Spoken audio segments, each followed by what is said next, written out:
Bonjour. Le Bitcoin a cassé les 60 000 $. Va-t-il se diriger vers les 60 000 $, voire beaucoup plus haut, ou faut-il s'attendre à une correction imminente? C'est ce que nous allons voir dans l'analyse du jour. Mais avant de commencer, n'oubliez pas de vous abonner. Surtout qu'on est aux 4 900 abonnés, aux 5 000 abonnés, il y aura un giveaway de 2 fois 50 $, à gagner en crypto. Donc n'hésitez pas à vous abonner si ce n'est pas déjà fait. Vous pouvez également mettre un petit pouce bleu et laisser un commentaire pour soutenir la chaîne. Maintenant, si vous voulez participer plus activement au développement de la chaîne, vous pouvez soit utiliser un des liens d'affiliation qui se trouve sous chaque vidéo, faire un don en crypto-monnaie via les adresses ici, ou alors me demander une adresse dans la crypto-monnaie de votre choix, ou tout simplement cliquer ici sur le petit merci et faire un petit don de 2, 5, 10 ou 50 €. Voilà, donc dans la vidéo d'aujourd'hui, ça va être une vidéo très rapide parce que j'ai eu une très grosse journée, je suis extrêmement fatigué. Demain, j'ai encore une plus grosse journée qui m'attend. Donc, il n'y aura pas d'altcoin aujourd'hui. Je voulais également vous parler, faire une petite rétrospective sur les NFT, le mint d'hier. Mais voilà, j'aurai pas le temps. Donc, on fera ça dimanche, je pense.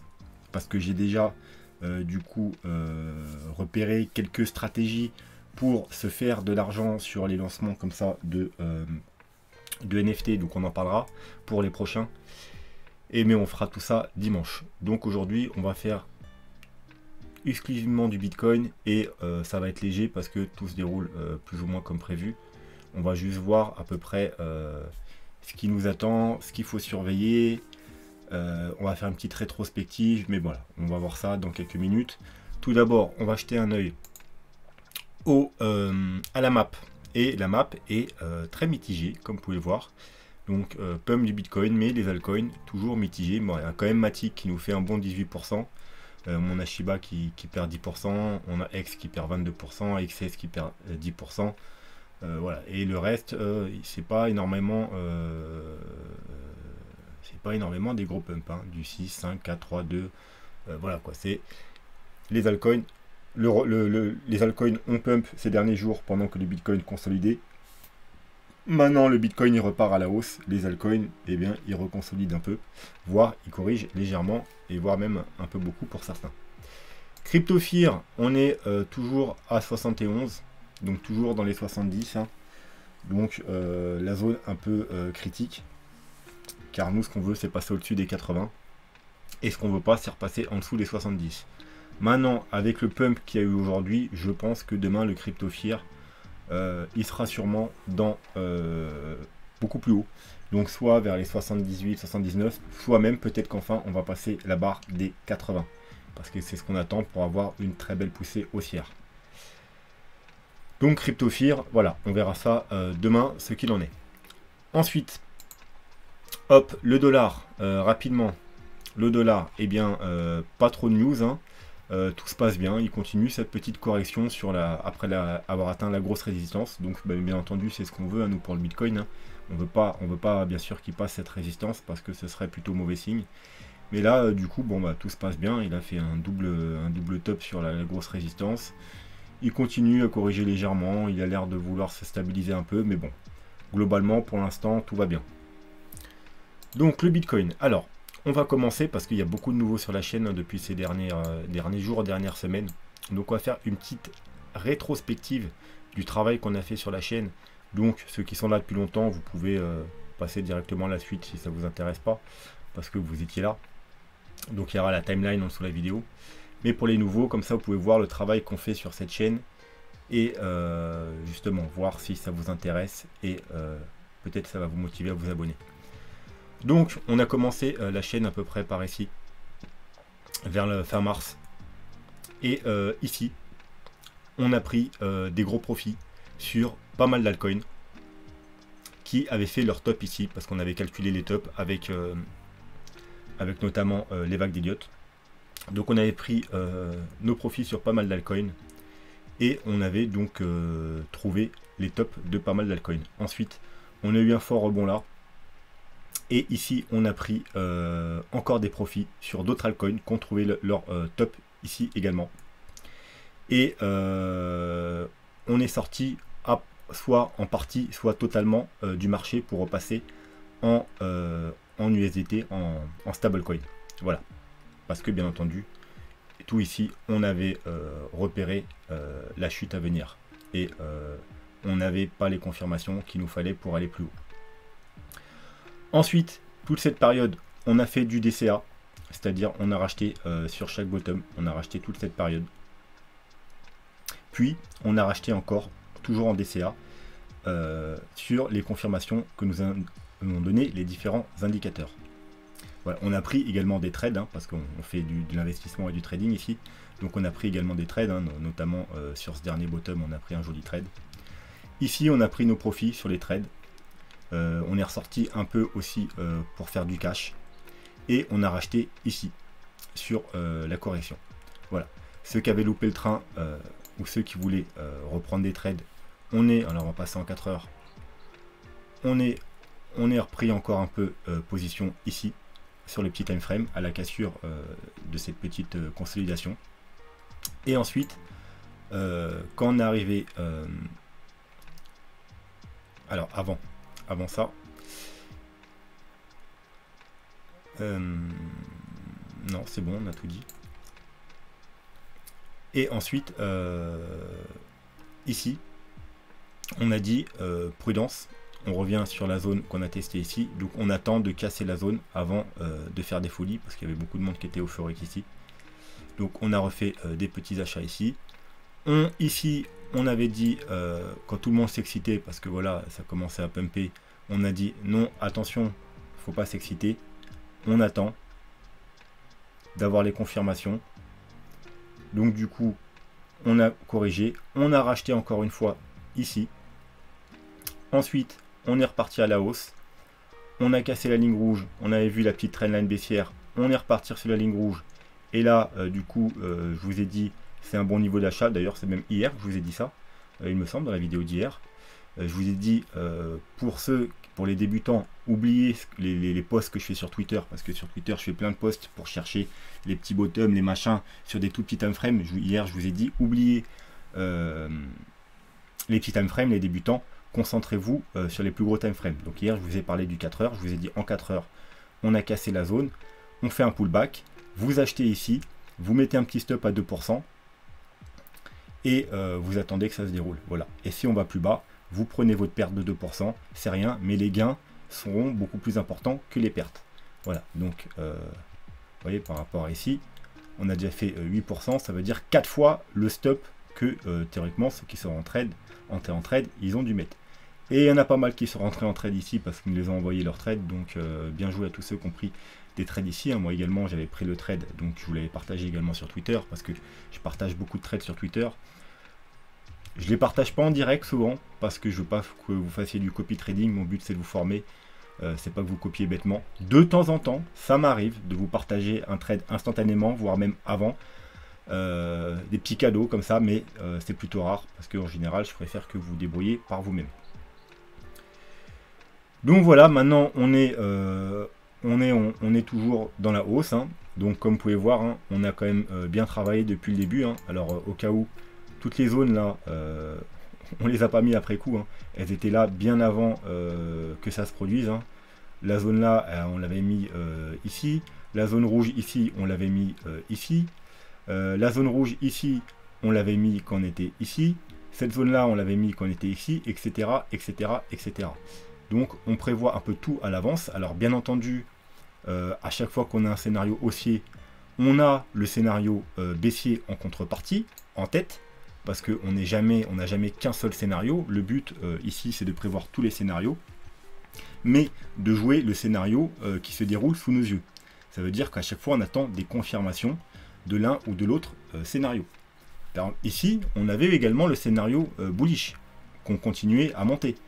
Sauf qu'on n'a eu aucune des confirmations qu'on avait besoin pour la continuité du scénario bullish, et au contraire, on avait des confirmations pour le scénario bearish. Donc on a joué le scénario bearish en sortant du marché ici. Ici, on avait en tête le scénario bearish, qu'on pouvait casser et aller plus bas. Mais encore une fois, on n'a pas eu les confirmations, donc tant jusqu'à preuve du contraire, on était sur un bottom, donc c'est pour ça qu'on a fait nos achats.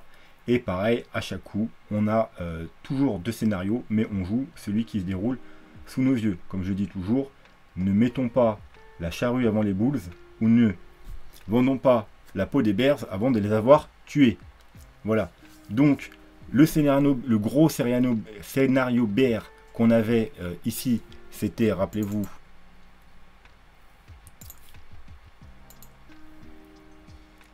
une A, une B. Alors la B, on ne savait pas exactement si ça allait se terminer là, là ou quelque part. Et une C qui pouvait faire un double bottom ou aller chercher plus bas. Mais on n'a jamais eu les confirmations. Donc depuis ici, on joue le scénario boule. Voilà. Est-ce que ce scénario est annulé? Bah, pas encore. Pas encore. Parce que une B classique, théoriquement, elle aurait dû se terminer ici. Ça veut dire aux 57 000. Voilà. Donc depuis qu'on a cassé les 57 000, alors pour moi on les a pas encore cassés parce que c'est une zone de plusieurs mois. Cette zone là, c'est la zone de rechargement de short, c'est-à-dire les 0,618 78,6 par rapport à toute la baisse qu'il y a eu ici. Ça veut dire c'est une zone qui prend son point de départ ici en avril. Donc une zone de 6 mois, enfin je dis 6 mois, je sais pas, j'ai dit un chiffre au hasard mais ça doit être à peu près ça. Ça ne se casse pas en 4 heures ni en daily. Ça se casse au moins en weekly. Et en weekly, eh bien, vous voyez, c'est cette semaine qu'on la casse.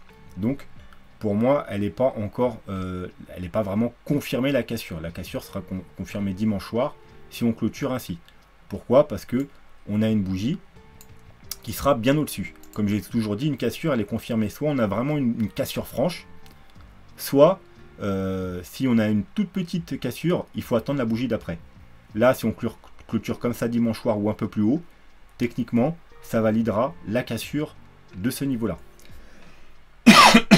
Donc, le scénario d'une ABC classique, si dimanche on clôture comme ça, il sera invalidé, mais comme vous le savez, il reste le scénario de la flat.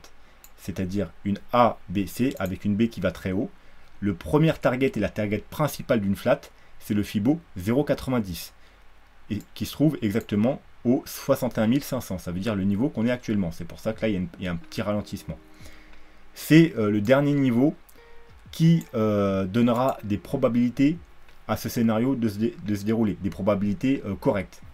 Une fois qu'on a cassé ce niveau, effectivement, on peut faire une running flat, hein, c'est-à-dire une running flat, ça va chercher soit les 113, soit les 1,23,6 et dans de très très rares cas les 161,8, donc beaucoup plus haut. Mais les probabilités pour que sur un grand time frame on fasse une running flat sont très limitées. Dans les petits time frames, dans les 1 heure, 4 heures, on fait beaucoup de running flat sur les bitcoins, mais sur un gros time frame, il y a très peu de chances. Pourquoi? Parce que si on casse les 65 000, on casse vraiment, quand je dis casser, moi c'est avec clôture, confirmation, etc. Eh bien, il y a beaucoup de gens, d'investisseurs, etc., qui attendent qu'on casse ce niveau pour être sûr qu'on est bien dans une reprise de la tendance haussière. C'est comme aux 20 000. Aux 20 000, il y avait des gros investisseurs qui attendaient qu'on recasse les 20 000 avant d'entrer dans le marché, parce que tant qu'on n'avait pas cassé les 20 000, eh bien, c'était pas sûr qu'on soit pas toujours dans un bear market et dans une correction qui pouvait prendre diverses formes et variées. Donc il y en a, ils ont entendu. Vous voyez, dès qu'on a cassé les 20 000, l'accélération qu'on a eue, voilà, c'est toujours comme ça. Donc, sur un grand time frame, il y a très peu de chances qu'on fasse une running flat.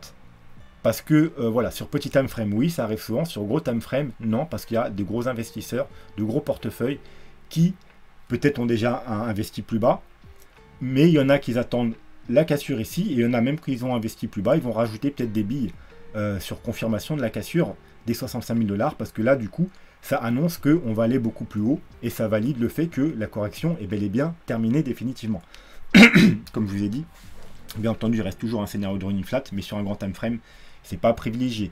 Donc si on clôture la semaine ainsi, le scénario de la flat, il sera très très bas. Ça veut dire maximum 10%. Ça veut dire on aura globalement 90% de chance d'aller faire des plus hauts.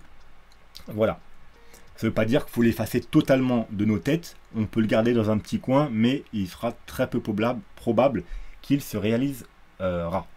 Voilà, donc du coup ça c'était pour la petite rétrospective et la petite mise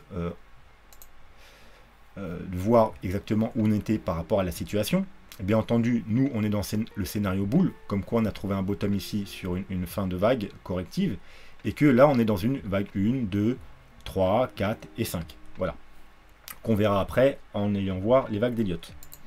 Ensuite, alors, là, je vais juste enlever le Fibo, je le remettrai après pour y voir plus clair. Rappelez-vous, de temps en temps, je vous donne des graphiques simples pour les débutants, pour qu'ils comprennent bien. Donc là, je vous avais fait un canal. Hein. Le canal, il est depuis ici, depuis le début de la chaîne, je crois qu'on l'a le canal. Et je vous avais dit à chaque fois, le canal, ça marche pareil. Si on est rejeté, on va aller voir le bas, déjà en passant par la ligne du milieu. Vous voyez, ligne du milieu, ça peut faire rebond. On va voir le haut, hop, on travaille, on va voir le bas. On casse, du coup, ça joue résistance. Résistance. Ensuite, on le casse, on va voir le haut. Et à chaque fois, ça nous a servi dans nos trades. On va voir le haut, hop, on n'arrive pas à passer, on va revoir le bas du canal. C'est pour ça également on avait pris nos achats ici. Une fois qu'on a pris nos canals, l'objectif c'est ici et ici. C'est pour ça que moi j'ai pris un trade ici, que j'avais pris les profits ici, ici. Pareil, j'avais pris un trade ici aux 32 000 $. J'ai pris ma première prise de profit ici aux 42 000 $, parce qu'on arrivait sur la résistance. Ensuite, j'ai repris des profits ici, enfin ici du coup, vers les 50 000 $, 51 000, 53 000 même, la zone qu'on avait mis en évidence. Et j'ai clôturé le trade aujourd'hui. Voilà, le trade il est là. 32 157 $, clôturé à 61 400 sur les 0,90. Voilà, je l'ai clôturé parce que j'ai atteint mes objectifs, c'était mon objectif. J'aurais pu le laisser couler un peu, mais voilà, j'ai fait 900%. Je pense que c'est quand même pas mal. Donc voilà, j'ai décidé de le clôturer. Comme j'ai beaucoup de choses à faire en ce moment, j'ai pas beaucoup de temps, ça m'évite d'avoir à m'occuper d'un trade. Et voilà, je pense que le moment était opportun. Il s'est bien déroulé comme prévu, donc voilà, il n'y a pas de raison. Donc j'ai clôturé mon trade quasiment à 300 $ près, là où on est là. Donc, bien entendu, on peut continuer à monter, aller à 80 000 $, hein, mais je ne regretterai pas, hein, parce qu'il y en a d'autres des trades. Hein. Moi, je prends des trades tous les jours. Hein. Ceux qui me suivent, ils le savent. Donc voilà, c'est un trade, j'ai clôturé. J'en avais un autre ouvert là, que j'ai ouvert hier aux 57 000 $, comme on l'a vu en début, ouais, sur les petits time frames. Hop, qu'on a pris ici. Je l'ai clôturé également. Je l'ai clôturé également au même niveau. Parce que j'ai pas le temps, j'ai du temps à consacrer à d'autres choses, donc j'ai préféré clôturer mes trades, comme ça j'ai pu à m'en occuper. Et voilà. Et puis en même temps, on arrive sur une petite zone où il pourrait y avoir quelques résistances. On verra ça aussi plus tard. Donc du coup, voilà, donc niveau très important ce canal. Là, on est en train de casser le canal et pour l'instant, on est au milieu de nulle part, mais en fait, on n'est pas au milieu de nulle part. Alors là, je vous remets le Fibo. Hop. Voilà, on est on est tout simplement sur les 0,90. Vous voyez, la ligne rouge, 0,90 de Fibo. Donc, le niveau parfait si on devait être dans une flat. C'est pour ça que je vous dis, à l'heure actuelle, le scénario A, B, C en flat est toujours valide, vu que là, on vient pile d'atteindre la perfection, le niveau où justement, s'il devait y avoir une flat, et ben, ce serait dans cette zone-là. Alors bien entendu, on peut faire une petite mèche un peu au-dessus, hein. Là on est en 4 heures, mais on pourrait très bien avoir une petite mèche aller chercher un peu plus haut, hein, les 62-63 000, et redescendre rapidement, repasser en dessous. Et là du coup on pourrait se dire, attention, peut-être qu'on sera dans une flat. Voilà, là le scénario il est encore valide. Hein. C'est que si vraiment on casse en weekly cette zone-là, là, le scénario d'une flat, je vous ai dit, je lui donnerais maximum 10% de chance de se produire. Donc globalement, voilà, on le mettra de côté presque totalement. Mais là, à l'heure actuelle, malheureusement, on est sur le niveau de la flat, donc faut l'avoir quand même en tête. Donc, voilà, ça c'est pour ce graphique. Et donc, du coup, ça nous amène aux vagues d'Elliott. Donc là, bien entendu, on ne parle pas de flat, hein, c'est le scénario boule. C'est-à-dire qu'on est dans une vague... Ouh là là, je sais que c'est pas très lisible, je vais peut-être enlever des fibos, parce que sinon, vous allez rien comprendre. Hop. Du coup, une vague 1, une vague 2, hein, voilà, du coup on a fait les achats ici, bien entendu, sur la vague 2, logique. La vague 2 est sous décompté, alors la vague 1, 2, elle va nous amener à une 3, 4, 5, hein, c'est toujours comme ça, pour les vagues d'Elliott. Alors je rappelle encore une fois, Ceux qui ne comprennent rien en vague d'Elliott, allez voir ce tuto. Je ne l'ai pas fait pour rien. Tuto vague d'Elliott, vous aurez toutes les bases pour comprendre des analyses sur les vagues d'Elliott. Que ce soit les miennes ou ceux d'autres personnes. Mais vous pourrez également même commencer à faire vos premiers décomptes vous-même et apprendre petit à petit si ça vous intéresse. Et moi je vous conseille. Surtout que vous savez qu'en trading on utilise énormément les Fibo. Et Fibo sans avoir des bases d'elliotisme, c'est beaucoup moins pertinent. Parce que où placez votre Fibo, hein? Vous voyez, là, vous le placez à partir de là, vous le placez à partir de là, vous le placez, vous voyez, là, vous le placez ici, vous le placez là. Le Fibo, pour savoir où le placer, eh bien, il faut savoir dans quelle vague on est. Parce que pour savoir quel Fibo on va aller rechercher, si on va aller chercher les 0,23,6, les 0,38,2, les 0,5, les 0,61,8, les 0,90, bah, il faut que vous sachiez dans quelle vague on est. Si on est dans une vague 3, une vague 4, si on est dans une flat, si on est dans une impulsive, si on est dans une vague corrective, vous pourrez reconnaître une correction, parce que les corrections se font en 3 vagues, les impulsives en 5 vagues, etc. etc. Donc Fibonacci, sans un minimum de base en elliotisme, eh bien c'est beaucoup moins pertinent. Bref, donc du coup, revenons à nos moutons, ou à nos bitcoins. Voilà, donc, une vague impulsive, hein, vu que c'est un scénario bullish, 1, 2, 3, 4, 5 en bleu, chaque sous-vague est divisée en 1, 2, 3, 4, 5, donc rose, 1, 2, 3, 4, 5, et là, potentiellement, on cherche le haut de la vague 3, pour avoir une vague 4, et une vague 5, qui nous conclura la vague 3 bleue. Voilà, donc on parlera après de la bleue, on va se concentrer sur la rose. Là, on a eu une sous-vague 4, et là, du coup, on va vers une vague 5 jaune qui nous conclura la 3 rose. Donc, pourquoi je l'ai mis ici, là, le top? Alors, j'aurais pu le mettre là où on est maintenant, parce que c'est un niveau pertinent, c'est les 0,90. Seulement, vous savez que l'elliotisme, comme je viens de vous le dire, ça fonctionne avec les Fibo. Donc on fait une prolongation. On va essayer d'être un peu précis, hein, c'est pas grave si on n'est pas au millimètre près. Donc j'ai pas dû être précis du tout, mais c'est pas grave. On va comprendre le principe. Donc, vous voyez que là, d'un point de vue Fibo, on est au milieu de nulle part. On est entre les 361 et les 423. Donc, voilà pourquoi j'ai mis ici. Alors, je comprends pas pourquoi il n'est pas pile ici, mais bon, bref, c'est peut-être automatique, non? Enfin, je sais pas, peut-être je l'ai mal tracé, mais on s'en fout. Vous avez compris le principe dans cette zone, quoi, autour des 63 000. Parce que techniquement, on aime bien quand ça va toucher pile poil un Fibo. Donc, soit que ça se serait arrêté là, soit on aimerait bien que ça aille jusqu'ici, avant d'avoir une vague 4. Voilà. Mais ça pourrait s'arrêter au milieu des deux, surtout qu'on est, comme je vous ai dit, sur un petit niveau clé, les 0,90 de Fibo. Donc, pourquoi pas, on pourrait s'arrêter maintenant, pour faire peur à tout le monde, justement, ou à ceux qui regardent les flats, une petite correction de 4, et les gens vont peut-être se dire, ah, tiens, on est peut-être dans une flat, alors on sera juste dans la petite vague 4. Voilà. Donc, si on devait monter en haut, jusqu'ici, eh bien, on aurait une vague 4 qui nous mènerait. Alors, ça m'embête du coup qu'il faut mal positionner mon Fibo, parce que du coup, la vague 4. Donc, je vais essayer de bien le refaire. Je vais essayer de bien le refaire.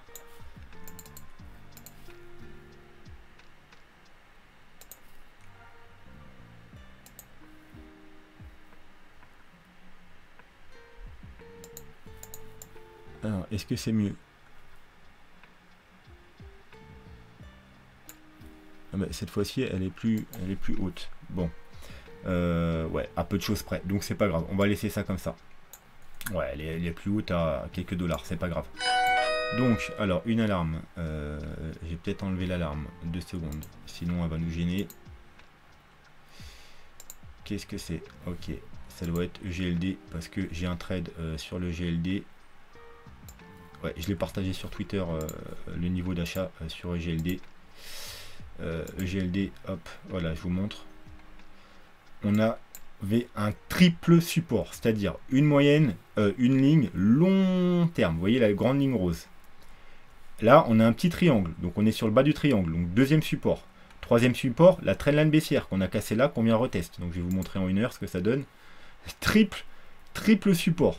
Donc je l'ai partagé sur Twitter, hein.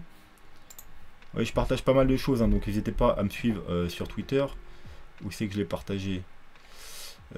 Ici, vous voyez, triple support, bon niveau d'achat. Par contre, très dangereux si on le casse. Vous savez, plus le support est gros, plus si on le casse, c'est dangereux. Donc du coup, bon, bah, triple support, hein, moi j'ai pris un trade. Hein. Voilà, j'ai pris un trade, je crois que j'ai pris un trade ici, au 235. Je vous le partagerai si vous voulez plus tard sur Twitter. Pourquoi? Bah parce qu'on a fait un fake out, de fake out, on est venu faire quand j'ai vu plein de petites mèches ici, j'ai dit il veut pas tomber. J'attends qu'il repasse au-dessus, au moins d'un des supports, dans la trendline verte. J'ai tracé une petite trendline court terme. Voilà, et dès qu'on a cassé la petite trendline court terme en rouge et la trendline verte, bon bah j'ai tenté mon achat au 235,40 à peu près. Et bon bah pour l'instant ça se passe plutôt bien. Voilà. Et là on arrive dans une zone où peut-être faut prendre un petit profit. Parce que vous voyez, c'est la trendline rouge là. Donc là j'aurai un petit profit de sécurité, c'est pas déconnant. Enfin bref, est-ce que je mets la petite vidéo en pause pour voir où ça en est? J'ai quand même aller mettre la vidéo en pause pour voir où ça en est. Je reviens. Ok, me revoici. Donc, hop, je suis allé sur Twitter. J'ai partagé du coup le trade. Ok. Ah, ça s'écrit au futur qui s'amuse bien. Voilà, donc le trade il est là. Prix à 235,5. Voilà. Avec un levier 49. Donc 79% de gain. Oui, je sais, faut pas faire des leviers 49, mais voilà, vous me connaissez, moi j'aime bien, ça m'amuse. Et mes stops ils sont serrés, donc je risque pas grand chose en général. C'est sur des bons points d'achat, donc tout va bien. Donc voilà, donc bah, c'est tout. Hein. Du coup, j'ai même pas pensé à prendre mes profits, j'ai juste partagé le trade. Donc normalement, je devrais prendre un petit profit de sécurité là, mais bon, je pense que on va terminer la vidéo et je verrai ça après au clair. On en était où du coup? Voilà, on en était à, si vraiment on... Alors, si on devait s'arrêter là pour avoir une vague 4 maintenant, bon déjà on aurait une petite vague 5, hein, mais c'est possible. Donc, bah, il faudra recalculer les objectifs. Moi, je les ai calculés par rapport, tout simplement au FIBO qui est là, hein, 423,6, donc 63 500 $ environ. Et donc, on redescendrait vers les 57 680. Donc, en fait, ça nous donnerait quoi? Un pullback ici. Vous voyez, là, on avait eu un petit pullback 4 heures. Mais là, du coup, ça nous donnerait un pullback daily. Vous voyez, on casse là, et puis pullback. Et après, on repartirait. Ou, voire même, pour faire peur aux gens, on recasserait cette zone-là, et du coup, on irait chercher un peu plus bas, c'est-à-dire les 54 000, 54 300, 54 400. Donc, ça nous donnerait, et voilà. Vous voyez, on reviendrait sur la zone d'achat qu'on a eu il y a quelques temps. Voilà, donc soit sur cette zone, soit sur cette zone. Ça, c'est si d'abord on va aux 63 000. Vous voyez, on reviendrait là ou là. Après, bien entendu, hein, on peut aller plus haut que les 423,6. Hein, mais après, on n'a plus d'objectif. Après, donc, il faudra attendre que le graphique nous donne des signaux de retournement, qu'on ait des bougies rouges. Et une fois qu'on commencera à avoir des bougies rouges, eh bien, on saura qu'on est dans la 4, et du coup, eh bien, on se remettra les targets de la 4. Là, pour l'instant, on fait le travail avec ce qu'on a sous les yeux. Voilà. Au cas où, je vais quand même... Voilà. Imaginons, on devait s'arrêter maintenant, et que la 4 devait s'arrêter là où on... Encore une alarme. J'ai oublié de l'arrêter. Hop, on va la mettre beaucoup plus haut. Voilà. Ah, c'est bien, on casse en direct. Allez, vas-y... Cours GLD cours, non pas un fake out, vas-y, monte to the moon, comme ça je gagne beaucoup d'argent. Parce qu'en plus je vais devoir faire un giveaway là, bientôt. Alors, on en était où? Ok, je vais vous placer si jamais on devait s'arrêter maintenant. C'est ça, donc... Hop, maintenant on en est là. Voilà, vous voyez, ça change pas énormément. On retournerait aux 57 700 $ quand même. Et 400, en fait ça change quoi à 200 $ près on va dire les targets, donc c'est pas non plus extraordinaire. Ce serait quand même les mêmes zones, c'est à dire environ le haut du canal ou ici. Voilà, ici ça ferait très peur aux gens hein, qu'on recasse les 57 000 hein, pour aller à 38,2. Alors je rappelle que la 2 c'était une forte 2, donc du coup techniquement, on doit avoir une faible 4. Donc faible 4, c'est plutôt 0,236, voire 0,382, mais pas plus bas. Et priorité au 0,236. C'est pour ça que un retest des 57 000, un retest du haut ici, ce serait plutôt pas mal, hein. Graphiquement ça le fait bien, on casse une zone, on monte un peu plus haut, puis ensuite on revient la rechercher pour repartir plus haut. Voilà, ça me paraît pas mal. Mais bon, bref, ensuite, si tout se passe comme ça, on ira ensuite rechercher environ soit les 75 000 $, soit les 80, environ 81, 82 000 $. Bon, ça, bien entendu, c'est des targets raisonnables. On pourrait aller chercher plus haut, mais vous savez que j'aime bien les 80 000 $. On le verra pourquoi après.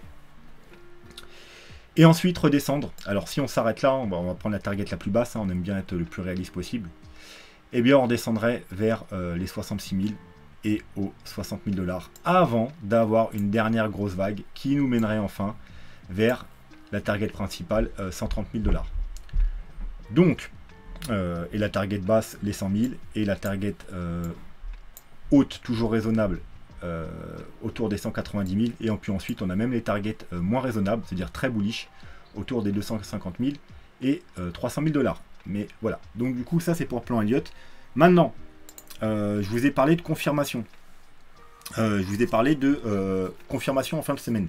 Donc en fin de semaine, je rappelle les confirmations qu'on attend. Et bien déjà, c'est de clôturer en weekly, on l'a vu, au-dessus de des 90 pour annuler le scénario de la flat.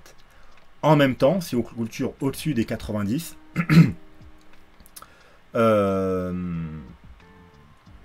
on aura sûrement la confirmation également Ichimoku. Alors Ichimoku, je vais changer de graphique. Plus d'historique. On va s'enlever le... Hop là. Voilà. Vous voyez que, alors, en Ichimoku, rappelez-vous, en daily, on est bullish depuis ici, qu'on a cassé la Kijun et qu'on a eu la confirmation. Donc depuis les 45 000 $. Rappelez-vous, on avait fait des vidéos 45 000 $, niveau très important. Il n'y avait pas que pour Ichimoku, mais ça en faisait partie. Voilà, donc on est bullish en daily depuis là. Et en weekly, on est bullish depuis ici, qu'on a cassé la Kijun aux 47 000 $. Mais pour Ichimoku, pour avoir une vraie belle tendance haussière, il nous faut la confirmation. La confirmation, c'est la lagging span. Là, actuellement, aïe, c'est bon, la lagging span, elle est au-dessus du prix. Et en général, ça nous donne des grosses tendances haussières, c'est ce qu'on attend. Seulement, ça joue avec les clôtures. La semaine n'est pas clôturée.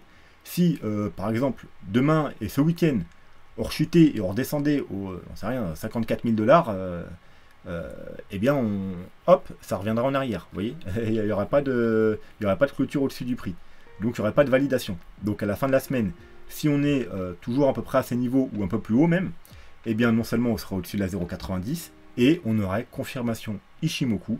Et donc là, voilà, comme vous le savez, on s'attendra à avoir une nouvelle jambe haussière pour le Bitcoin. Autre confirmation, vous le savez, c'est le Crypto Fear au-dessus des 80, parce que dans les dernières grosses jambes haussières qu'on a eues, donc ici et ici, on était entre les 80 et les 95, hein, alors que là où on a stagné, on a corrigé, on était entre les 80 et les 70, comme ici et comme ici. Donc je vous montre sur le graphique. Tout ici, on était entre 80 et 85 et 95. Tout ici, on était entre 80 et 85. Tout ici, dans la consolidation avant la chute, on était entre 70 et 80. Le niveau qu'on n'aime pas. Ici, avant la grosse correction là, on était entre 70 et 80. La zone qu'on n'aime pas. Et là, on est au 70. Donc, on ne veut pas être entre 70 et 80 dans la situation comme ici et dans la situation comme ici. On veut être dans cette situation-là et cette situation-là. C'est-à-dire un Crypto Fear qui passe au-dessus des 80, de 80 à 90, pour avoir une belle jambe haussière. Voilà, donc Crypto Fear au-dessus de 80, et confirmation aussi weekly par rapport à, hop, on va se le remettre. Donc là, on va changer de graphique. Non, c'est le bon graphique. C'est le rouge. Non, c'est pas le rouge. Graphique rouge, hop là. Voilà, donc... Mon canal, hein, un canal tracé à la main, c'est pas un canal parfait parallèle, c'est parce qu'il est pris par rapport à des points précis, donc c'est pas parallèle. Une grosse médiane importante, vous voyez, voilà. Donc je vais pas revenir sur les détails du canal, mais globalement, ça a pris en compte les deux derniers sommets, le sommet là et ensuite, voilà, vous voyez, ça fait résistance tout le bear market, ensuite, depuis, ça fait support. La trendline, pareil, elle fait résistance, quand on la passe, en général, on va rechercher le haut du canal. Voilà, donc là, on a fait un petit fake out, hop, et là, on est en train de le recasser. Encore une fois, la semaine n'est pas clôturée.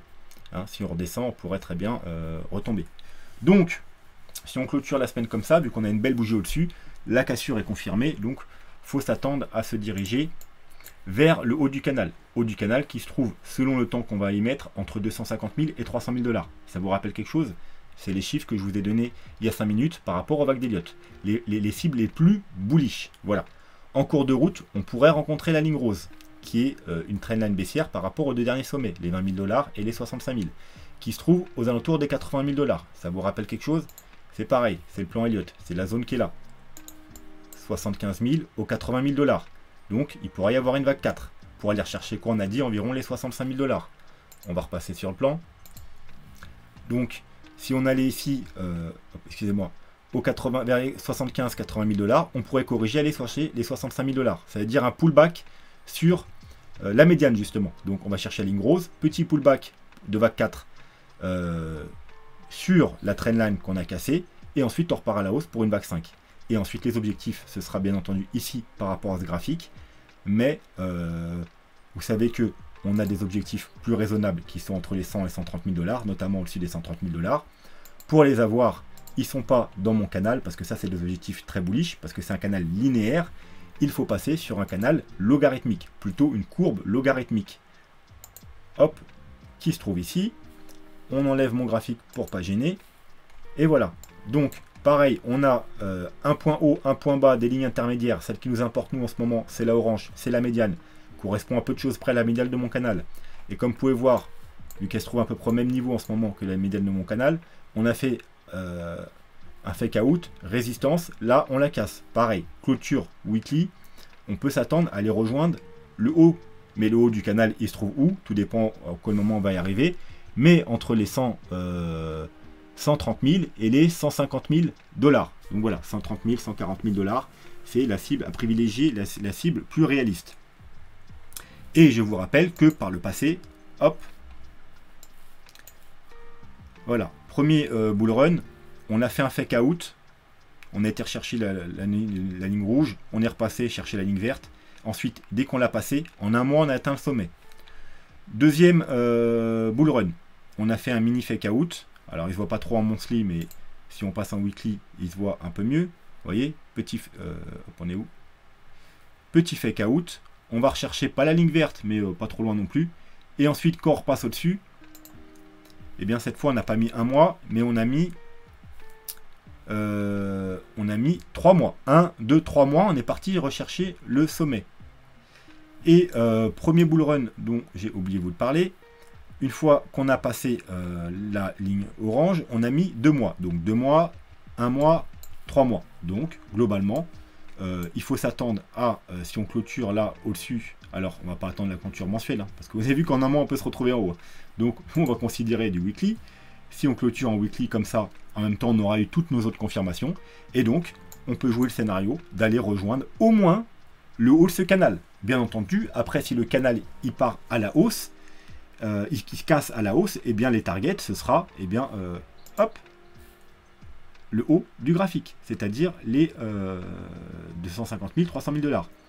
Et comme vous pouvez voir en même temps au niveau de la trendline baissière, on aura la petite trendline rouge. Vous voyez la trendline rouge là qui fait résistance ici, qui fait résistance ici, qui a un petit rôle important, moins que la orange. Hein.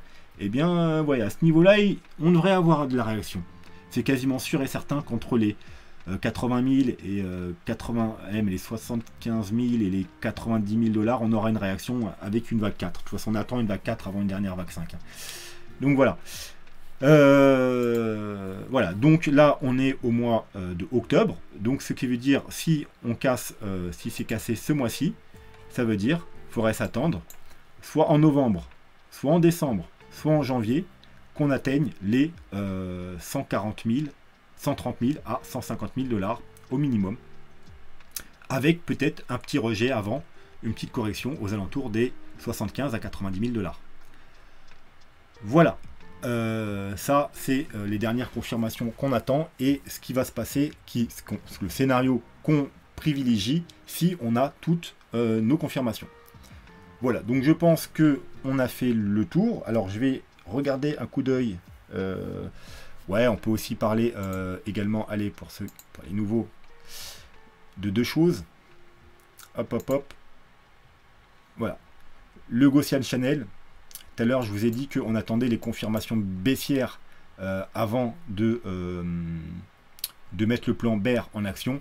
Ça, c'était une des choses pour laquelle on n'est pas passé bear, parce qu'on n'a pas clôturé en dessous du nuage. On a juste une petite mèche.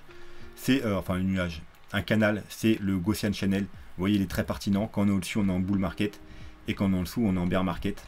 Donc voilà, vous voyez, il a fait support ici, hein, ouais, donc niveau d'achat. Et tout va bien, on repart à la hausse. Donc techniquement, vous voyez, en général, quand on fait un rebond dessus, après on a des forts mouvements haussiers. Et quand on le casse, eh ben, on a des forts mouvements baissiers. Voilà. Et bien entendu, notre fameux super trend. Hein. Hop. Voilà, super trend. Quand on est dans le vert, on a des gros mouvements haussiers. Quand on est dans le rouge, on a en gros bull market, bear market, bull market, bear market. Et du coup, voilà, là on était passé dans le rouge. On s'attendait à ce qu'on ait au moins rejoindre là et il fallait être très prudent. Mais qu'une fois qu'on casse ici, eh bien, il passe dans le vert. Et du coup, il faudra s'attendre, comme par le passé, à une nouvelle jambe haussière. Donc voilà, c'était une des confirmations qu'on attendait au-dessus des 53 000 $. C'était un de nos niveaux clés. Donc, là, du coup, hein, c'est confirmé déjà depuis la semaine dernière. On avait également, rappelez-vous, les grosses confirmations bullish, où on avait également pris des achats sur cette confirmation. Oh, je ne suis pas sûr que je vais le retrouver. Hop. Voilà. C'est le H-Ribbon, hein, qui avait pile poil ici. Hein. Donc ici, on avait également au niveau, je sais pas très précis sur cette bullish là, au niveau des 42 000 $, on avait également la confirmation. Hein, et vous voyez que pour l'instant, il a bien joué son rôle, hein, parce qu'on a bien une belle montée. Comme on avait vu, hein, il a marché tout le temps. À chaque fois qu'il y a eu une pastille, on avait vu, je sais plus quoi, mais il y avait au moins 50% de up à chaque fois. Hein. Donc là, depuis qu'il a flashé, on a eu, alors on avait dit environ 42 000, on a eu 50%, voilà, 48%, est-ce que je suis au bon endroit, ouais, environ 48%. Donc vous voyez, voilà, il a joué son rôle, même si on devait rebaisser à partir de maintenant, voilà, il a joué son rôle, parce qu'on a eu nos 50%, on avait dit que c'était au moins 50%. Rappelez-vous qu'au 53 000, je vous avais dit, s'il s'arrête là, ce sera la première fois qu'il file, parce que du coup, ça nous donnerait du 23%, je vous ai dit, c'est pas assez. En général, il nous donne minimum 50%, et des fois, il nous donne 200, 300, 500, 1000%, donc voilà. Voilà, ça c'était nos confirmations, donc voilà, on est toujours bullish par rapport à ici. Mais, malheureusement, on a déjà atteint 50%, donc il ne nous assure pas qu'on va aller to the moon non plus. Et une confirmation qu'on attendait avant de passer bearish, également, c'est hop. Donc là, c'est pas les bonus, c'est ah oui, autre.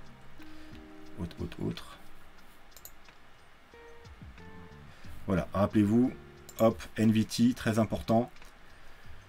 Quand il est rouge, c'est que c'est très bullish et qu'il faut faire attention. Dès qu'il repasse dans le bleu, vous voyez, gros chute. Il est rouge, hop, il repasse dans le bleu, gros chute. Il est rouge, il repasse dans le bleu, gros chute. Il est rouge, voilà. Nous, c'est pour ça d'ailleurs qu'on était sorti du marché sur le pullback ici, parce qu'il était passé bleu. Vous voyez, il est passé bleu ici. Donc à partir d'ici, on s'est dit, nous, c'est la merde. Donc pullback. On a atteint voilà, la zone où je vous ai montré le carré rouge aux 60 000 $. C'était la zone de rechargement de short. On est sorti du marché. Et juste après, on a eu le deuxième bleu. Donc là, c'était l'avertissement. Là, c'est la confirmation. Voilà, ça nous a confirmé. Deuxième bleu, voilà, c'était sur cette bougie. Donc voilà, on est sorti du marché. Bleu. Rouge, on est retourné bullish ici. Voilà, sur cette bougie exactement. Donc voilà, c'était une des confirmations aussi. Quand je vous ai dit qu'on a accumulé là, après sur chaque confirmation, c'était une des confirmations. Avec, un peu plus tard, on a eu le H-Ribbon, mais ça, c'est venu avant. Rouge chez bullish. Et quand on a eu la correction là, on a dit tout va bien, on est sur un bottom, on prend des achats. Le super trend, il est toujours rouge, on est toujours bullish. Le NVT. Et là, il est toujours rouge. Voilà. Le jour où il va passer bleu, par contre, faites attention. De toute façon, je ferai une vidéo, hein, une fois qu'on aura cassé, si bien entendu ça arrive, et qu'on commence à aller plus haut, je vous referai une vidéo sur comment trouver le top du bull market, ou au moins une très grosse correction. Voilà. Parce que peut-être qu'on n'aurait pas un bear market tout de suite, on aura peut-être, mais à un moment donné, on aura une très grosse correction, du même style que celle-là. Donc je vous préviendrai. Ça, c'est un des indicateurs principaux, quand ça va tourner bleu en weekly. Voilà, comme à chaque fois. Mais il y en a d'autres. J'ai déjà fait une vidéo. vous pouvez aller la voir, hein, elle est toujours valable. Mais je vous en referai une update, et voilà, avec les nouvelles targets, etc.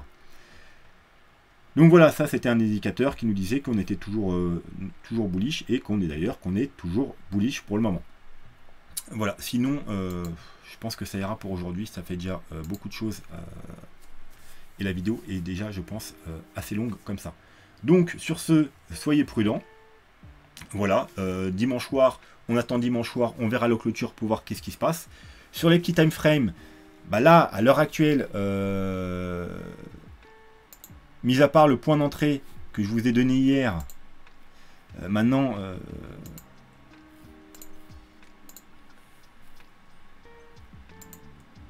hop, maintenant, désolé, c'est pas le moment d'entrer. Hein, je sais qu'il y en a, ils sont peut-être des nouveaux qui sont pas encore entrés sur le Bitcoin, ils cherchent à entrer. Mais là, actuellement, on est sur plutôt une résistance, hein, sur, comme vous l'avez vu dans la vidéo, les 0,90. Donc, moi, je vous conseille de attendre la clôture de la semaine, toutes les dernières confirmations. Et pour ceux qui ne sont pas encore entrés dans le marché, pour rentrer, et bien entendu, rentrez pas d'un coup, rentrez en DCA. Voilà, pour profiter de la dernière jambe du bull run. Voilà, mais tout ça, on en reparlera dimanche. Sur ce, je vous souhaite une très bonne soirée. Et je vous dis, pas demain, parce que je ne ferai pas de vidéo, mais à dimanche. À part vraiment s'il se passe quelque chose de catastrophique demain, ou enfin s'il se passe vraiment un événement historique, mais sinon il n'y aura pas de vidéo demain, comme je vous ai dit, je suis assez fatigué, donc voilà. N'oubliez pas de liker, de commenter, tout ce que vous voulez, partager, retweet, etc. pour promouvoir la chaîne. Sur ce, je vous souhaite une très bonne soirée, je vous dis à demain. Tchuss!